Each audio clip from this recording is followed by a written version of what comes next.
Cancer में ये बहुत खास बात है, शुरू अच्छा। में पेन नहीं होता है, लेकिन बाद में जब वो नर्व एंट्रैपमेंट, बोन वगैरह इन्वॉल्वमेंट हो जाता है तो पेन भी होता है। तो ब्रेस्ट कैंसर के लिए महिलाएं अभी अवेयर हुई हैं। उन्हें अगर छोटी सी भी गांठ लग रही है तो वो दिखाने के लिए आ रही। मैंने ये थोड़ा सा बदलाव देखा है।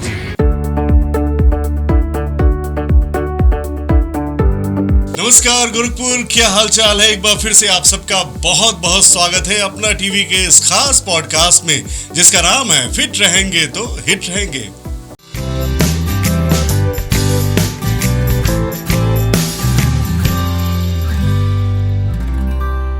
दोस्तों, मैं हूं आपका प्यारा आरजे अनुराग और एक बार फिर से आप सबका बहुत बहुत स्वागत, अभिनंदन एक बहुत ही खास अवेयरनेस वाले प्रोग्राम में, यानी कि फिट रहेंगे तो हिट रहेंगे में। और आज हम बातें करने वाले ऐसी बीमारी के बारे में ना, जिसका नाम सुनते ही हमारा दिल और तेजी से धड़कने लगता है, यानी कि मैं बात कर रहा हूं कैंसर की। आज हमारे इस खास शो में मेरे साथ मौजूद हैं हमारे पूर्वांचल की बहुत ही famous cancer specialist doctor Poonam Gupta ji. मैं डॉक्टर पूनम गुप्ता हनुमान प्रसाद पोद्दार में सीनियर कंसल्टेंट के पद पर कार्यरत हूँ और यहाँ पर कैंसर के मरीजों का इलाज कर रही हूँ। वाह, बिल्कुल मैम। तो सबसे पहले तो मैं अपना टीवी पे बहुत बहुत स्वागत करना चाहूँगा आपका। धन्यवाद Anurag ji. Ma'am, cancer ward ऐसा है, अब आप तो रोजाना कैंसर के मरीजों को देखती हैं, लेकिन आम इंसान की जिंदगी में कैंसर मतलब कि बहुत बड़ी बीमारी, खैर बड़ी बीमारी तो है ही, बहुत सारी चिंताएं, बहुत पैसा भी खर्च होता है इस बीमारी में।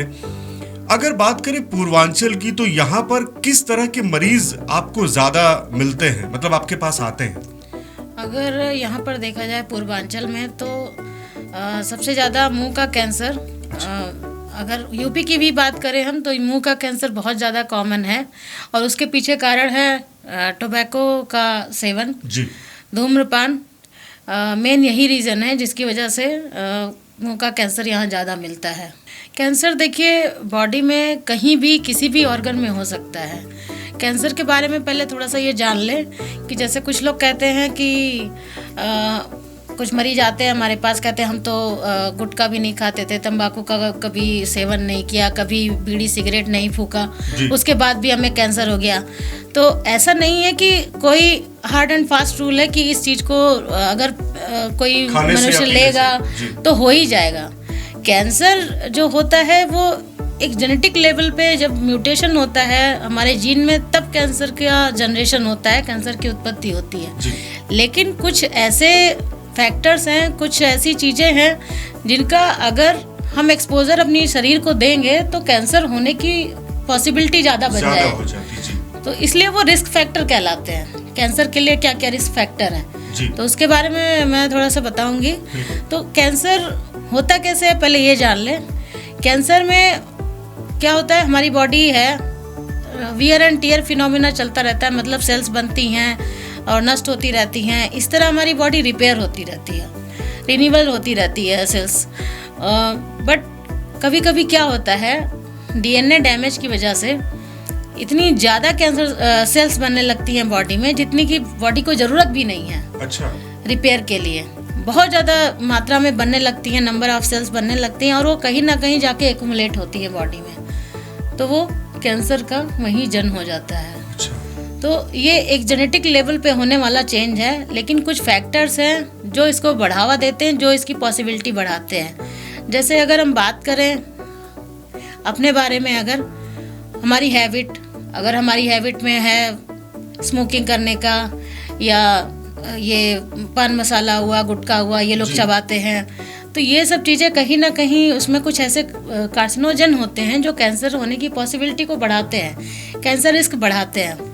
इसी तरह से अगर हम अपने आसपास के एनवायरनमेंट में देख लें, अगर कुछ ऐसे लेबर क्लास के लोग हैं या और भी कोई है जो फैक्ट्री में काम कर रहा है, जहाँ पे उनका एक्सपोजर हो रहा है उनकी बॉडी में कैडमियम का या इस तरह का कुछ आर्सेनिक का, इससे रिलेटेड कुछ वहाँ पे काम चल रहा है, उनका एक्सपोजर हो रहा है, तो इससे भी कैंसर की पॉसिबिलिटी बढ़ती है।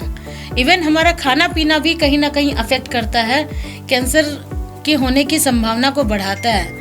बहुत ज़्यादा फैट का यूज़ करना, बहुत ज़्यादा मीट का यूज़ करना खाने में, लो फाइबर डाइट लेना, ये सब भी कहीं ना कहीं कैंसर के होने में पॉसिबिलिटी बढ़ाने में ये मुख्य रूप से भूमिका निभाते हैं। एक चीज मैंने देखी कि सभी बीमारियों की बात करें, जैसे ब्लड प्रेशर है या शुगर है या और भी कई सारी बीमारियां हैं, तो पहले तो एक उम्र कही जाती थी कि हाँ भाई आप 40 के बाद नियमित ब्लड प्रेशर की जांच कराएं या शुगर की जांच कराएं।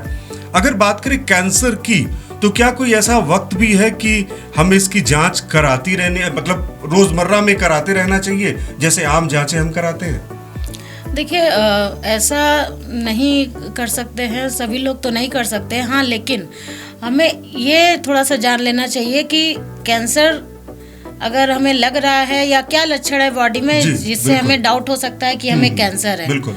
तो उसके लिए बहुत सारी चीज़ें हैं, बहुत सारे लक्षण हैं बॉडी में हमारे, जो हमें कहीं ना कहीं सिग्नल देते हैं कि नहीं, हमें डॉक्टर से मिलना है। उसको भी जब इग्नोर करता है इंसान, तो कैंसर कहीं ना कहीं जन्म ले चुका होता है और वो बढ़ रहा होता है। तो मैम, लक्षण के बारे में थोड़ा विस्तार से बताएं। लक्षण में देखिए, कैंसर में बहुत समय से किसी को भी छाले पड़े हुए मिल सकते हैं। जैसे मुंह के कैंसर में ज़्यादातर यही होता है, मुंह में छाला हो गया, जबान में या गाल में कहीं या जबड़े में कहीं पर वो छाला हुआ और वो ठीक नहीं हो रहा है और वो साइज में बढ़ता जा रहा है।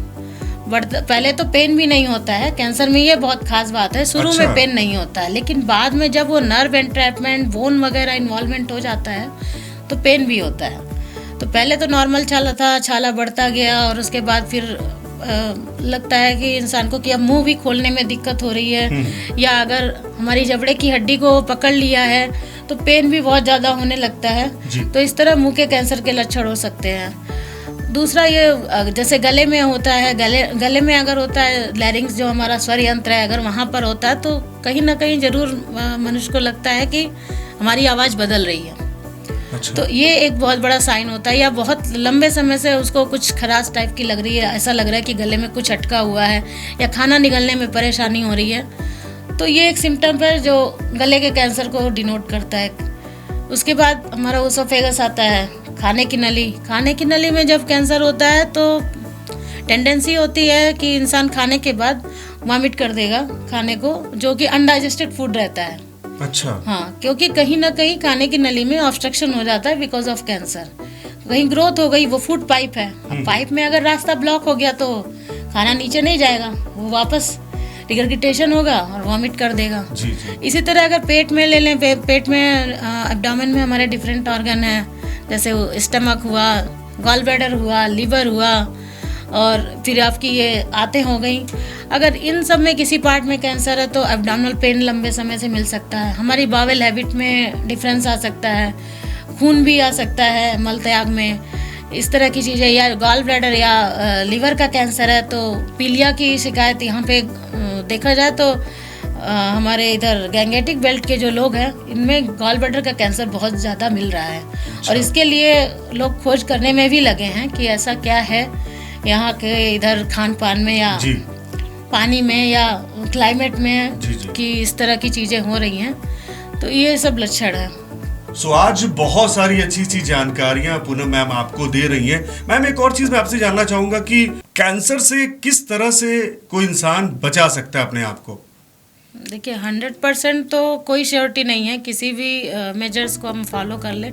हाँ, लेकिन ये कर सकते हैं कि हम अपनी लाइफ स्टाइल अच्छी रखें, किसी भी तरह का एडिक्शन ना करें, चाहे वो टोबैको हुआ, बीड़ी सिगरेट हुआ या अल्कोहल हुआ, तो ऐसी चीज़ों को अवॉइड करें। हाँ, खाने पर भी हमें बहुत ध्यान देना है, जंक फूड की तरफ हमें नहीं जाना है। जो ये प्रिजर्वेटिव यूज़ किए जाते हैं खाने में, फ्लेवर्स और आर्टिफिशियल स्वीटनर्स जो होते हैं, ये भी कहीं ना कहीं कैंसर के रिस्क को बढ़ाते हैं। अच्छा। तो बाहर की चीज़ें, इस तरह की चीज़ें अवॉइड करें। देखने में तो ये बड़ी अच्छी लगती हैं, लेकिन खाने के बाद वो उतना ही ज़्यादा नुकसान भी देती हैं। तो इस तरह की चीज़ों से बचें। और कुछ इन्फेक्शन, वायरस का इन्फेक्शन है जिनकी वजह से भी कैंसर होने की पॉसिबिलिटी बढ़ती है, जैसे मैंने बताया ह्यूमन पैपिलोमा वायरस। तो इस तरह का इन्फेक्शन हमारी बॉडी में तभी आ सकता है, जैसे मैंने बताया कि माहवारी के समय हाइजीन का प्रॉपर ध्यान रखा जाए। तो यही सब मेजर्स हैं। और थोड़ा सा हम टाइम दें अपनी डेली रूटीन में एक्सरसाइज के लिए। एक्सरसाइज, व्यायाम से होता क्या है, हमारे बॉडी में जो फ्री रेडिकल्स बनते हैं वो एक्सरसाइज की वजह से कुछ ऐसे बॉडी में प्रोसेस होता है जो फ्री रेडिकल्स को डिस्ट्रॉय करते हैं, तो इससे हमारी बॉडी डिटॉक्सिफाई होती है एक तरह से। तो इसका भी बड़ा रोल है कि आप थोड़ा सा फिजिकली एक्टिव भी रहें। बिल्कुल मैम। मैम, एक लंबा समय आपने दिया है इस क्षेत्र में और पूर्वांचल की आप जानी मानी कैंसर स्पेशलिस्ट है। बात करें अगर हनुमान प्रसाद पोद्दार कैंसर हॉस्पिटल की, तो यहाँ पर क्या क्या एडवांस सुविधाएं मौजूद हैं हमारे पूर्वांचल वासियों के लिए? हमारे यहाँ कैंसर से रिलेटेड सारे ट्रीटमेंट होते हैं, surgery, chemotherapy and radiotherapy. Radiation के लिए हमारे पास 3 मशीन है, एक्सटर्नल आरटी के लिए जिसमें हम एक्सटर्नली रेडिएशन देते हैं, और ब्रैकीथेरेपी की भी सुविधा उपलब्ध है। तो रेडिएशन का पूरा जो न्यू मॉडलिटी ट्रीटमेंट है, न्यू टेक्नोलॉजी जैसे IMRT, VMAT और IGRT, ये सब टेक्निक से हम ट्रीटमेंट देते हैं रेडिएशन का। इसके अलावा कीमोथेरेपी, टारगेटेड थेरेपी इसमें आ जाती है, या पैलिएटिव सेटिंग में किसी पेशेंट को कीमोथेरेपी चलाना हो तो कीमोथेरेपी भी हर प्रकार की हम लोग देते हैं। और बात सर्जरी की करी जाए तो सर्जरी की भी सुविधा हमारे हॉस्पिटल में उपलब्ध है। सो मैम, बहुत बहुत मैं धन्यवाद करना चाहूँगा और बहुत अच्छी सी जानकारियाँ आज आपने हमें दी, इसके लिए थैंक्स आपको। धन्यवाद अनुराग जी, आपका भी मुझे यहाँ बुलाने के लिए और ये मौका देने के लिए कि मैं लोगों को जागरूक कर सकूँ कैंसर के लिए। बहुत बहुत धन्यवाद आप सभी का। सो दोस्तों, मुझे यकीन है कि आज पूनम मैम के द्वारा आपको बहुत सारी कैंसर की अच्छी अच्छी जानकारियां मिली होंगी। भगवान न करे अगर कैंसर के कहीं लक्षण आपको दिखाई देते हैं तो आप श्री हनुमान प्रसाद पोद्दार हॉस्पिटल में पूनम मैम से मिल सकते हैं। आप सभी जानते हैं गीता वाटिका के पास ये हॉस्पिटल है जो कि वर्ल्ड फेमस है। तो मैं तो आपसे यही कहूंगा कि जैसा पूनम मैम ने कहा कि लाइफ को एंजॉय करते रहिए। अगर कहीं कोई कैंसर का मरीज आपके घर में है तो उसे हिम्मत दीजिए, उसके साथ रहिए, उसे खुश रखिए और साथ ही आप भी अपनी लाइफ को एंजॉय करते रहिए। और अगर अभी तक आपने अपना टीवी को फॉलो नहीं किया तो फटाफट से फॉलो कर लीजिए, क्योंकि अपना है अपना रहेगा।